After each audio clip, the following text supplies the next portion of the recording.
had a feeling he's gonna die, but... Ah! You can't end it like this all the goddamn time, Lee HAOLIN! Is Lee HAOLIN, the creator of To Be Hero X, allergic to the color yellow? All the characters he's killed so far had yellow in their color scheme. First it was Nice, who had yellow accents on his hero costume, and who also wore a yellow blazer in his civilian form. We can presume that Rek is also dead, because he's also got a lot of yellow on him, though I actually think he's still alive, but we really don't know that. And of course we have Moon with her long blonde hair. Now we have his most recent victim from this episode, Shang Chao. This happens way too often to be a coincidence, so we really need to watch out whenever there's a new character with yellow on them. However, now that we're onto him, perhaps he'll use some reverse psychology to trip us over. I don't know him personally, but that seems like something that he will do considering how he loves plot twists. In this episode, we see what happens when someone goes viral. The powers they receive are uncontrollable and they need training to be useful. But it made me wonder if that was the case for everyone or if it's more of a case towards Yang Cheng because he's basically stealing Isol's power. Jinling did not seem to have any issues when he inherited Nice's trust value, but then again, he was not struggling to gain Nice's identity compared to Yang Cheng. This also made me wonder how Isol became a speedster. Was he actually an athlete before he became a hero? Also, imagine all the people who went viral on YouTube gaining powers before we found out how problematic they actually are. Dear God. Jeffree Star, Shane Dawson, who am I forgetting? The Hey Sisters guy, what's his face? I forgot. Oh, James Charles. Yeah, that guy. Ooh, that universe will be doomed. Anyway, Shang Chao showed us the power of being a nepo baby by using all the connections he has in the hero industry to help Yang Cheng. Shang Chao has connections with the Dreaming Company. That's because his father is the CEO we see in several scenes scattered through the episode so far. And to clarify, because I've seen some people speculate that the CEO started wearing the daisy on his uniform because of Shang Chao, the answer is no. The CEO did not start wearing a daisy on his outfit to honor his son's death. Nah, that man has been rocking a daisy before that, as proven here in the scene with Firman where the statue in front of the Hero Avenue was revealed. I'm showing this scene specifically because later on in the episode, we see supporters of Yang Cheng around the finished statue. Shang Chao was really just doing his best to support Yang Cheng since he saw the potential in him. Honestly, after finding out that his father is the CEO of the Dreaming Company, I have a theory that the reason he himself wanted to create a hero business of his own is that he wants to help create authentic heroes. People like Yang Cheng who have the potential but not the necessary trust value.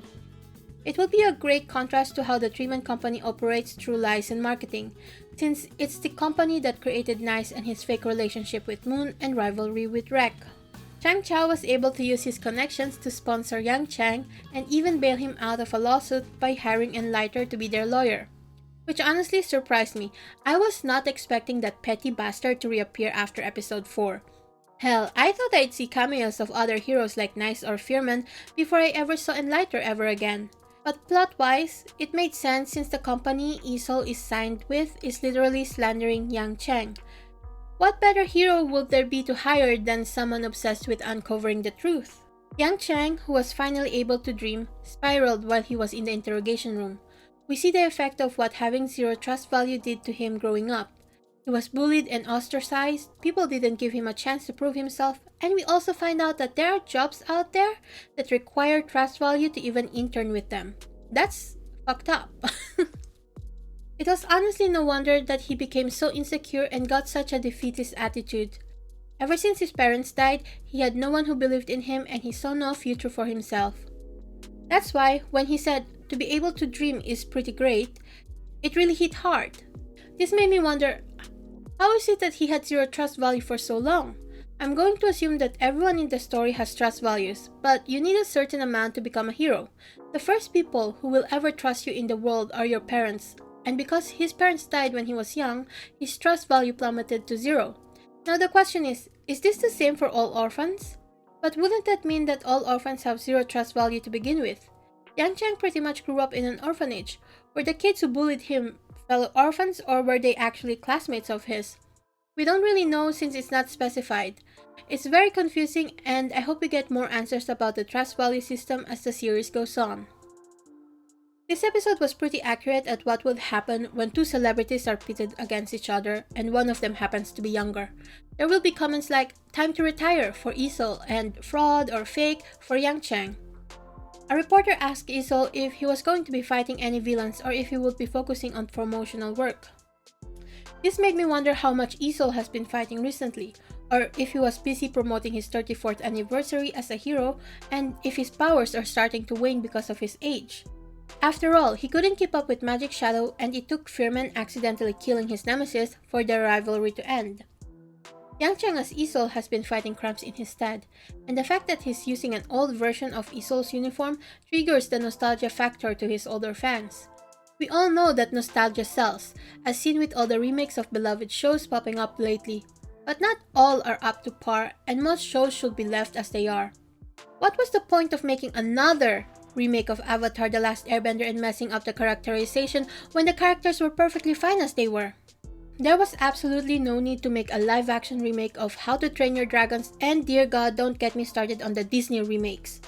I understand that the companies want to continue their legacy shows and want to introduce it to the new generation, but they're doing it all wrong.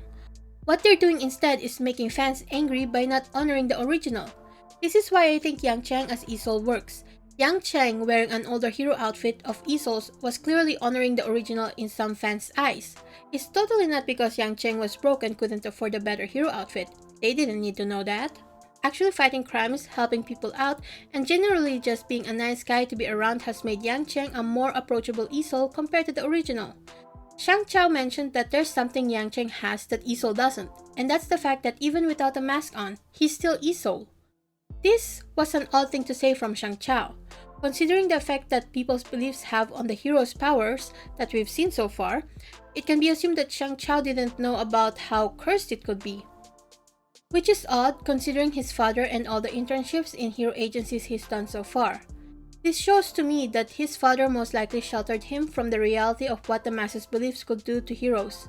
It makes sense how he's grown to be such a positive ray of sunshine and smiles.